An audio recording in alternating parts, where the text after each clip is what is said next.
The Prophet sallallahu ta'ala alayhi wasallam has said that there'll be 7 people who will be shaded by Allah subhanahu wa ta'ala on the day where there'll be no shade. And they are, who are these people? The first one is a just ruler. A second person will be a young man who has been brought up in the worship of Allah subhanahu wa ta'ala. He spent his youth just by worshipping Allah subhanahu wa ta'ala. Number 3, a man whose heart is attached to the masjid, i.e. he reads his 5 compulsory prayers by Jamaat, in congregation, in the masjid, in the house of Allah subhanahu wa ta'ala.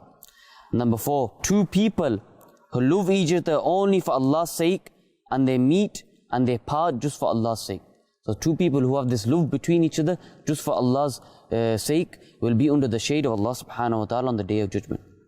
Number 5, a man who refuses the call of a woman entices him, calls him to do illicit activities, calls him to do zina, but this man, he refuses and he says, I am afraid of Allah subhanahu wa ta'ala. Number 6, a person who practices charity in so secretly that his left hand does not know what his right hand gives, i.e. he doesn't count, he doesn't boast the charity which he gives, he doesn't count how much he gives, he just gives in the sake of Allah subhanahu wa ta'ala.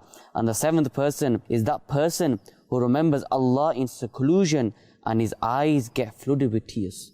So my dear viewers of Madani Channel, ask yourselves, are you amongst these 7 people who will be under the shade where there will be no shade on the day of judgment?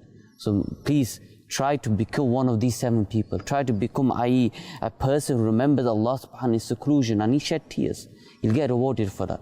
So my dear viewers of Madani Channel, make sure you're amongst one of these 7 people. Sallu ala al-Habib sallallahu ta'ala ala Muhammad sallallahu ta'ala alayhi wa sallam.